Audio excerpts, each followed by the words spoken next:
E aqui, pessoal, eu gosto muito, né, de trabalhar com a ideia do prompt. Prompt, tecnicamente falando, essa expressão, você trabalhar com prompt, não interessa qual que é o seu curso, tá? Se é enfermagem, direito, administração, TI, não importa. Com a presença das IAs generativas, você precisa aprender a escrever prompt. O que é isso? O prompt são os comandos que você usará ali dentro da sua IA generativa, dentro do seu ChatGPT, por exemplo. O que eu quero dizer com isso? Eu não quero que vocês criem perguntas sem contexto. Toda inteligência artificial, ela funciona para uma situação muito específica. Você tem que ajudá-la. Então, se você quiser aumentar ali a sua empregabilidade, as suas competências e tal, ampliar utilizando inteligência artificial generativa, você precisa escrever bons prompts. Precisa fazer um exercício de análise crítica, de pensamento analítico para construir bons prompts, bons comandos.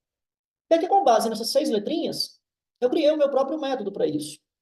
E eu estou dizendo assim, olha, toda vez que você for usar o ChatGPT, comece com a persona. O que é a persona? Olha, você tem ali, pessoal, uma bazuca para trabalhar como seu assistente. Mas diga para ele quem é ele. Como é que você quer que ele se comporte? Sabe? Não simplesmente fazer uma pergunta sem contextualizar. Diga para o chat GPT quem é ele. E aqui, olha, eu vou pegar o caso aqui da Júlia e vou dizer assim, olha, vou colocar assim, ó, persona. Vou colocar exatamente o que eu coloquei aqui, tá? Persona. Você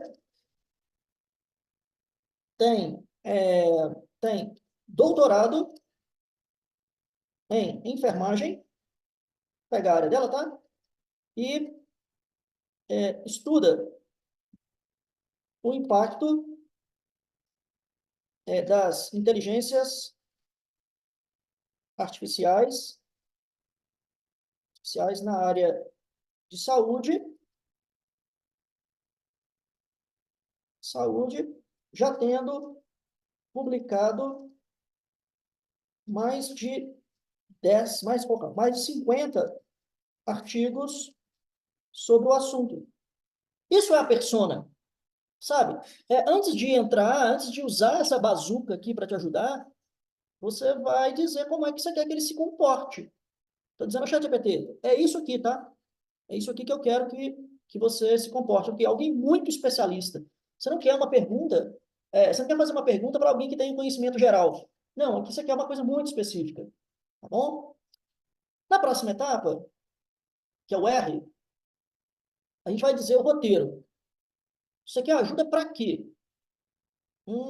Tá. Então, eu vou colocar isso aqui, ó. Eu quero, então, eu vou colocar roteiro, tá? Eu quero que você me ajude a definir. Vou começar pelo problema, tá? A definir um problema e sua respectiva, um problema, suas consequências, causas causas, depois a gente pensa na solução, tá?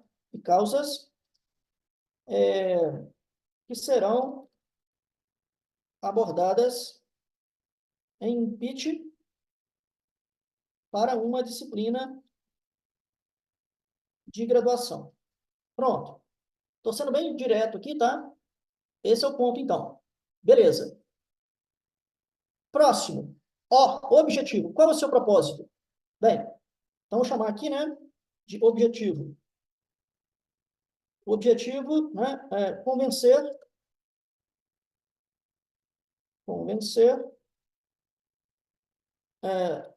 por exemplo, os meus colegas de classe e professores quanto à viabilidade da proposta de solução desenvolvida. Tá? Então, você quer persuadir, né, os seus colegas, os seus professores quanto à viabilidade da solução proposta. Beleza. Continuando. Modelo. Como deve ser o resultado? Né? Isso aqui talvez seja a coisa mais interessante. Né? Você apresentar aqui um, um, uma forma, né? Ajuda ele, dá ele um ponto de partida, né? O resultado, né, o resultado deverá ser, nesse caso aqui, né, um, não vou pensar no pitch ainda, tá? Mas eu quero um problema, solução. Deve ser um problema. Vamos começar só a primeira etapa. Um problema bem definido, que esteja relacionado à ética na tomada de decisões em enfermagem. Peraí, a ética na tomada de decisões por IA em enfermagem. Enfermagem. Bem, deverão ser destacados o problema, suas causas, nesse primeiro momento, né? Vou colocar aqui, três causas e consequências. Tá? Três causas, três consequências. Então, essa aqui é a ideia, né? Primeiro, eu quero que ele pense num problema, me ajude a pensar em um problema e abordar três causas e consequências. Beleza. Panorama. Quem é o seu cliente? Né? Panorama. Este projeto, essa proposta, será apresentada a um professor bastante exigente. Exigente. Eu posso aqui nesse modelo detalhar, né, isso aqui um pouco mais, pensando assim, olha, é, o resultado, né, o resultado será o ponto de partida para um pitch, olha só que interessante, que seguirá as diretrizes apresentadas no livro, vou colocar aqui, ó, o pitch de 3 minutos. Aí você vai dizer assim, professor, mas será que o chat GPT sabe o que está escrito dentro desse livro? Pessoal, você não está entendendo. Isso aqui é uma máquina. Isso aqui é uma máquina. Eu posso subir aqui, às vezes, sei lá, vou participar de uma banca, tá? De mestrado, uma banca, uma monografia. Eu faço o upload do arquivo e peço inicialmente que ele faça uma leitura de todo aquele trabalho, avalie 3 pontos fortes, 3 pontos limitantes do trabalho e como é que aquilo poderia ser melhor, né, explorado. A gente faz leitura de tudo aqui. Inclusive, eu poderia até no resultado aqui, nessa versão que eu estou, colocar aquele link do YouTube e dizer que o meu pitch deveria usar uma estratégia parecida que foi utilizada nesse pitch que a gente acabou de ver no início da aula. Tá? A gente vai fazer isso mais adiante. Beleza? E a última etapa é o transformar, né? Que eu vou explicar aqui como é que funciona. Então, eu vou copiar isso aqui, vou colocar no nosso chat, tá? Só para vocês terem uma ideia, né? Um ponto de partida. Eu invisto muito tempo nisso aqui, tá? Para produzir bons pitches, né? Isso aqui a gente está construindo o nosso prompt, né? E a gente vai testar. Vamos testar? Vamos lá. Notem que eu não coloquei o, o T, né? Do transformar, né? E aí,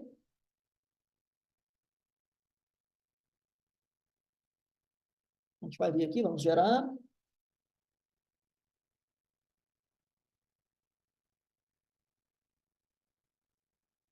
Beleza. Então, aqui, com base nesse, nesse caso, né? Ele definiu o seguinte problema, uma possibilidade. A incorporação da IA em decisões clínicas enfrenta desafios éticos significativos, especialmente quanto à capacidade dessas ferramentas de considerar aspectos humanísticos do cuidado, como empatia, contexto, autonomia. Isso pode resultar em decisões que, apesar de tecnicamente precisas, não são alinhadas com os princípios éticos da prática da enfermagem. E aí, o que acontece? Quando a gente apresenta um problema, a gente apresenta uma dor, é sempre interessante você apresentar um dado, né? Um dado estatístico que ajude a corroborar, para dizer que realmente aquele problema existe. E aí, nesse aspecto aqui do nosso T, do transformar, né, o que deve ser mudado, eu poderia usar essa estratégia. Dizer assim, olha, revise o problema revise o problema, considere uma situação específica, e apresente dados recentes que ajudem a corroborar com a urgência de abordar o problema. Vamos supor que fosse isso, tá? Então, o que que acontece? Agora que eu já criei um prompt minimamente razoável, eu vou começar a transformá-lo, fazer uma interação, para que, de fato, a gente consiga melhorar esse problema. Vamos ver aqui, então. Então, agora meu foco é no problema. Beleza. Então, ele repetiu, né? Melhorou ali o meu problema. E agora, o que que acontece? Isso aqui é muito legal, tá? Vamos lá, vamos focar no que interessa, não é? Ele está dizendo o seguinte, bem, ele apresentou, né, reapresentou aqui o problema, deu uma certa especificada, né, desse problema, e me disse assim, olha, segundo um relatório do World Health Organization, mais de 30% dos hospitais de países desenvolvidos já adotaram alguma forma de IA para triagem de pacientes em emergências. Essa tendência está crescendo em países de baixa e média renda, com uma taxa de crescimento de 15% ao ano. Isso aqui já é muito interessante, porque ele está dizendo assim, nós temos agora o uso de inteligência artificial na área de enfermagem para um caso específico, que é a triagem de pacientes na emergência, e aqui nós temos um desafio para lidar com isso e apresenta um dado. É claro que você precisa ser crítico em relação a isso, não é? Então, eu poderia dizer assim, poxa, sou crítico, né? Olha, estou receoso, estou receoso com os dados, com os dados, com os dados, com os primeiros, vou colocar assim, com os primeiros, eu nem vou colocar, eu vou colocar obrigatoriamente, tá? É esse ponto aqui, mas eu não tenho número, eu não tenho nada, só para vocês perceberem, né? Pois, pois não foi informada, olha para mim, tá? Pois não foi informada a fonte. Por gentileza, por gentileza, por gentileza, me informe o link dela. Alguma coisa assim, tá? Mas olhem que cada vez mais é como se a gente estivesse adentrando naquilo ali, né? E aí, ele está dizendo o seguinte, né? Que ele informou aquilo com base em 4 dados da internet, 4 fontes, inclusive coloca os links aqui para mim, para que eu possa acessar, e aí você pode verificar. Eu vou fazer isso aqui agora, tá? Eu estou mostrando como é que você pode adentrar dentro dessa linha. E a gente poderia fazer isso para cada um desses dados, tá? Para cada um desses dados. Talvez você pense assim, bem, são dados interessantes no contexto mundial, mas nenhum desses dados retratam a realidade brasileira. Você poderia pensar assim, eu quero falar do uso de IA na triagem hospitalar, ou então na avaliação de populações vulneráveis, ou então no cuidado centrado no paciente, mas eu quero dados do Brasil, né? Então, eu poderia dizer assim, olha, vamos supor que seja esse, tá? Eu trouxe uma realidade, né, mundial, mas eu quero trazer isso aqui para o contexto do Brasil agora. Então, é, por exemplo, eu gostei, eu gostei desta abordagem. Aí, vou colocar aqui, vou colar. Quero que você apresente dados sobre este tema no Brasil. Muito bem. Então, deixa ele pesquisar.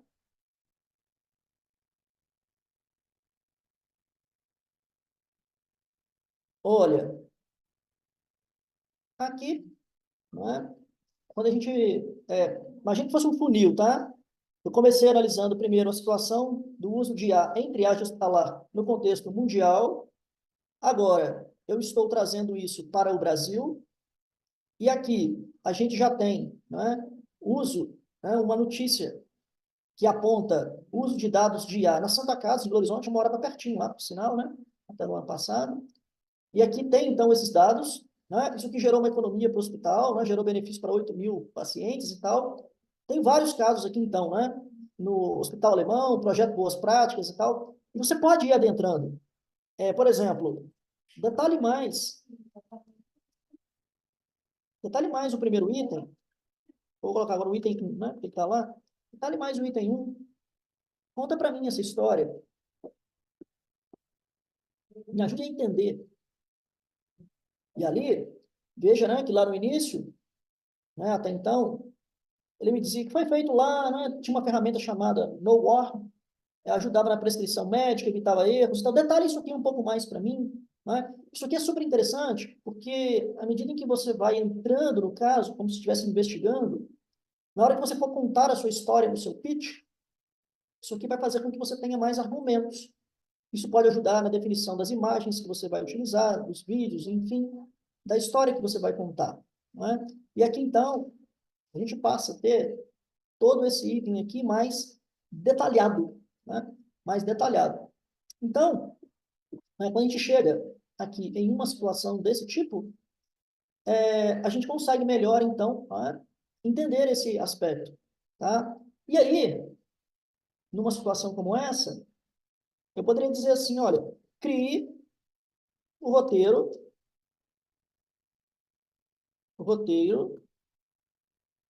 de um pitch de 3 minutos, baseado nos 7 passos descritos no livro O Pitch. O pitch de 3 minutos e aborde o tema. Deixa eu ver como é que eu coloquei aqui exatamente o texto. Uso de A, uso de A na triagem hospitalar, leve em consideração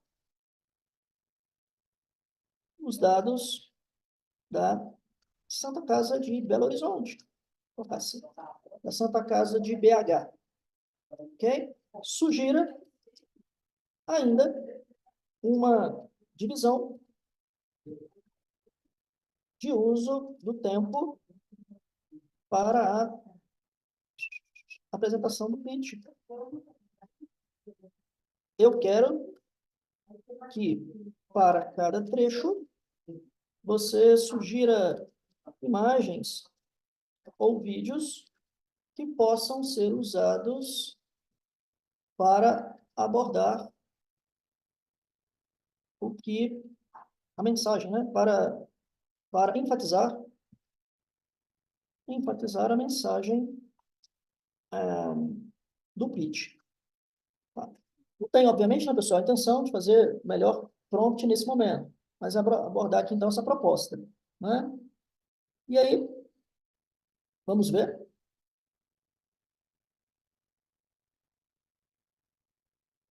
Vamos ver se ele se comporta. Eu, claro, poderia ter melhorado, tá?